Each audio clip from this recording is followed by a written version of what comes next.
Hi guys, thank you for tuning in once again to Jump Marrow 979. And today we'll take a look at two new wireless controllers for the Nintendo Switch from IPEGA. Now it's difficult to remember the IPEGA controller names because they don't really release like a code name anymore. And I'll show you how to identify the IPEGA controllers. So let's start with this one first. So what you need to do is take a look at the bar here, and you will see this is the IPEGA PG-SW020D. So yeah, it's hard to remember, but this is the look, and we'll open it shortly. This is the first one that I'm going to unbox. And here we have a newer version, also from IPEGA, and this is the PG-SW023B.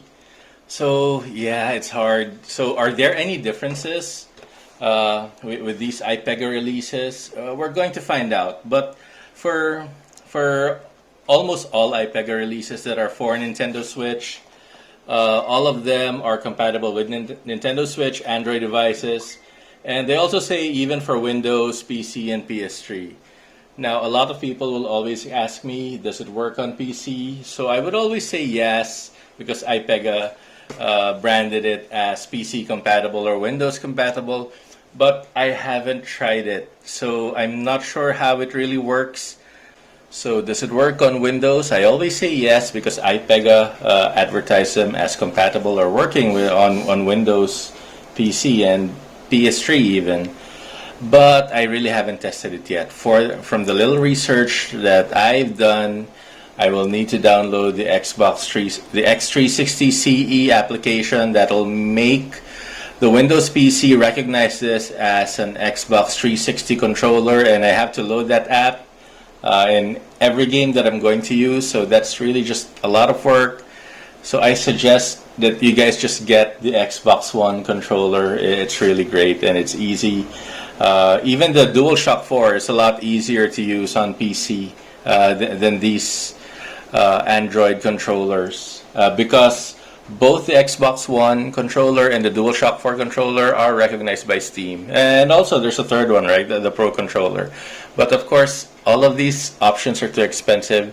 And I'm reviewing this because the official Nintendo Pro controller is really too expensive for a lot of people. And I think it's great that we have alternatives for Nintendo Switch, but for the PC, it's just a lot of work. So let's take a look first at this one. Okay, what's this again?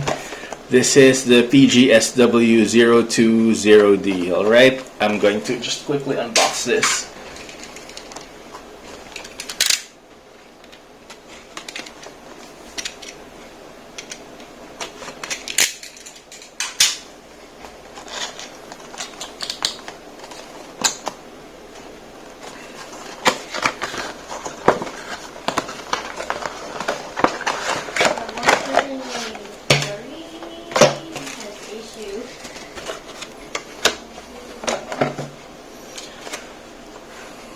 Okay, here we go. Let me get this out. So, okay. Here it is, and it's purely made of plastic. That doesn't look like premium plastic. Actually, it looks cheap. Looking at it, personally, maybe in the video it'll look a lot better. Let me know, but me looking at this, it looks really cheap. But of course, this is also very inexpensive, so I really don't expect premium premium materials, right? But I do expect it to work flawlessly and with no issues. So pressing on the buttons and the D-pad and even the L1, R1, L3, R3, the buttons are crisp and it's good tactile feedback that I'm getting. I don't feel that I'm going to get any stuck buttons anytime soon here. And curiously, the D-pad is plastic, X, Y, and AB are plastic, but these guys here, the plus minus and the screenshot and the it's made of rubber. Okay, so The thumbstick, of course, is made of rubber. And let's take a look at the trigger buttons. So there's a bit of travel here. I'm not sure if this is analog. I don't think so. But it looks like, it feels like it's analog. This one is just press, but yeah, I doubt it. Okay, so here we have some information about the controller. There's a reset button there, and it's chargeable via USB-C. Okay, so how do we pair this? I hope there's there's a manual. Let's take a look.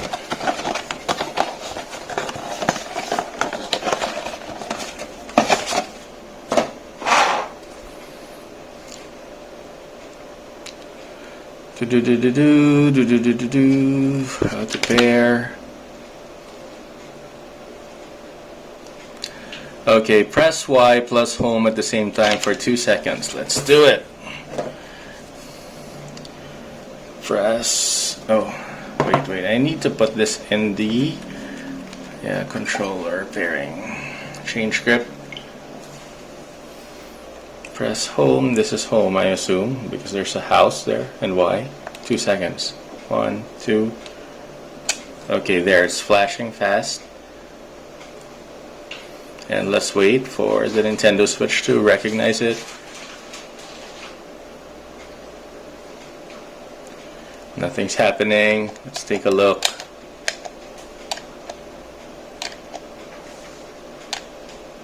Uh-oh. Why? Nothing. Okay, I'll try again. I'll try a different button. Okay, the last time I encountered this problem, I did B and home, and that's when it paired. Let's try this.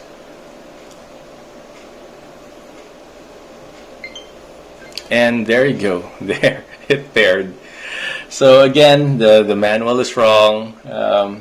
I encountered a similar problem with an unbranded third-party wireless controller. The manual also said home plus Y. It didn't work. So I did home plus B, and it worked, and now it's working. Same here. Oops. Oh, press A, yeah. Okay, there we go. And I'm going to try this on my favorite game, Don't Starve, on the Nintendo Switch. So I'm sorry if I keep promoting it, but I really love this game. I think more people should be playing Don't Starve, and you're welcome. I do hope that Don't Starve Together, the multiplayer version, comes to Nintendo Switch soon. Okay, see? There you go, and it works great.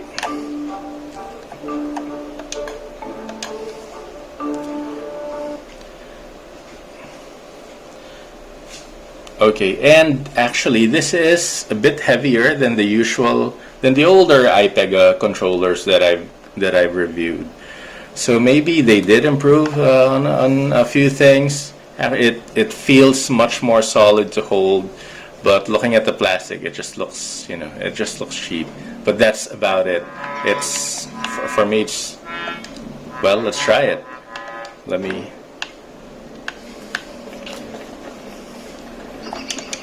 Okay, there you go. I really don't see any problems. Tactile feel, the buttons feel great. Look, and this is also why I like to use the Don't Starve Together game whenever I test controllers, because for Don't Starve you need to use all the buttons, the trigger buttons. There you go. Everything is working, and even the plus minus button for the map. There you go. I did feel like there's a little bit of looseness. So here, these buttons are a little bit loose. See, they're wobbly. Look at the other one.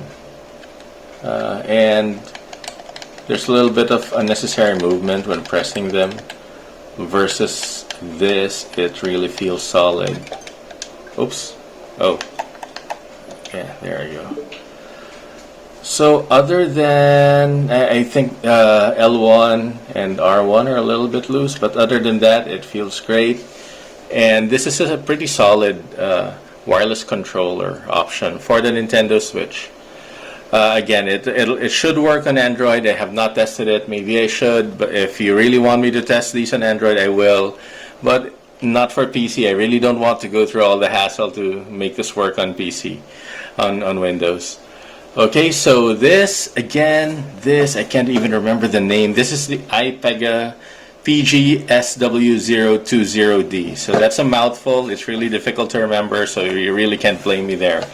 But it's a very serviceable wireless Pro controller. It's a budget Pro controller. Don't expect too much, but it works. And you can use this even as a primary controller, with the exception of a little bit of looseness here in the L1, R1 buttons. Everything else works great. The buttons are crisp, tactile feedback is great, the vibration is not too strong, not too weak, it's just right, and it pairs easily with the Nintendo Switch. Remember, you need to press home and B at the same time to pair them for the first time, but pairing them for the second time, it's easy. You just need to go press home to turn it on. Let me just, let me show you now. So here, I'll just press home. Oops, press longer. There you go. And it should come up soon. There you go. There you go. Yeah, there. So it won't wake up your Switch, but it'll pair easily. Again, once you've already paired it, repairing it. I don't know if it's repairing or just reconnecting, right? But it works great. So let me move on to the next controller now. And here we are. This is a nice looking controller. It looks like it's Pikachu inspired. And this is the IPEGA PGSW023B. And let me just unbox this real quick and see if it's any different or if it's better than the other one that I just unboxed. Let's take a look.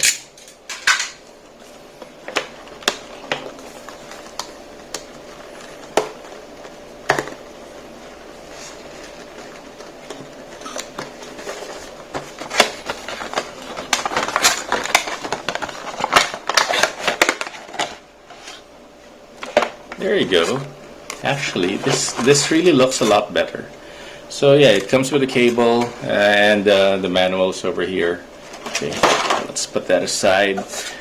There you go. There. It's lighter than the other one. Let me get the other IPEGA.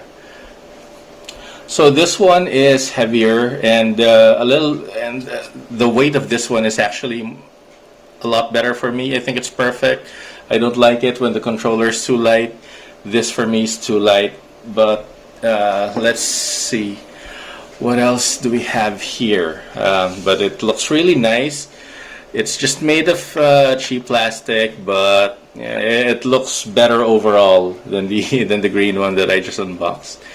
Well, since it's IPEGA, it's the same. Crisp controls, good tactile feedback, and these buttons here now are also plastic. The other one is rubber, if you remember, but this one is plastic. There's this IPEGA logo here in the red portion. It looks like a nice touch. USB-C port there on top, and the L1, R1 buttons look a lot better. It feels not just looks a lot better, but feels a lot better. The other ones, L1 and R1, feels flimsy and loose. This one is not. This one is much more solid. There's no travel here. It's a button press on the trigger button. So definitely, I'm sure this is not analog. The other one, I'm not sure because there's a bit of travel, so I'm not really sure if it's analog. But this one is not. This is a button press. Now, curiously, there are paddle buttons here at the back. I'm not the type who uses these buttons, so I'm not even sure how to program them. If you can help me out, just send me a message or post in the comments here. Maybe I can test it.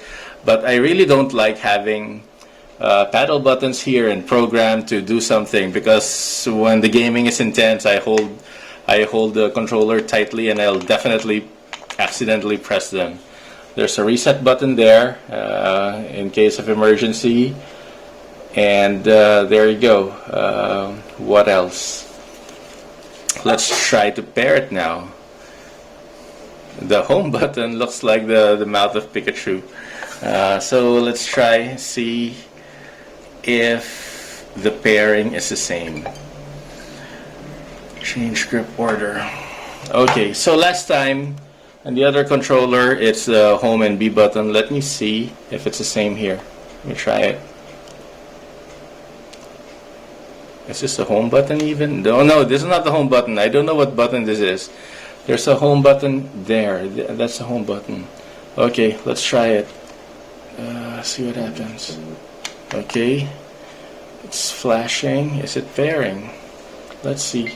There you go. It paired very quickly over there. Nice. I love it. Okay, and that's usually the most common problem that I receive in the comment section whenever people are using these third-party controllers that I review. And so I make it a point now to just show it live, step by step, how I'm going to pair it. And it's the first time that I'm pairing it. So there you go. And I'm using it on Don't Starve, and it works great. All the buttons. Again, oops. I don't know what the mouth button is. Let me see. What does it do? It doesn't do anything. So maybe it's just, I don't know. It doesn't do anything in the game. It's either, I'll check out the manual later and post it in the description. I just don't have time to look at it now. But this is a pressable button. I don't know what it does. Maybe it's for programming. Maybe it's for programming these two. I don't know.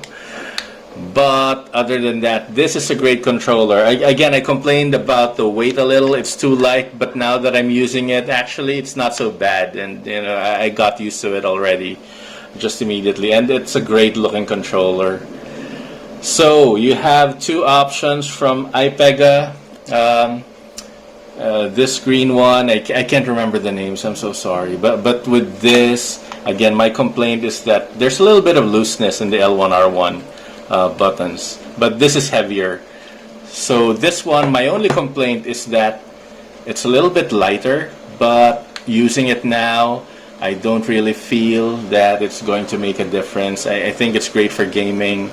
And over these two, I'll recommend this newer one, especially since there are programmable back buttons here. Maybe that's for you. It's not for me.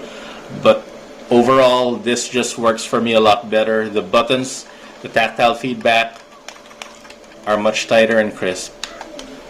Okay, so thank you for watching my head-to-head of these two IPEGA controllers.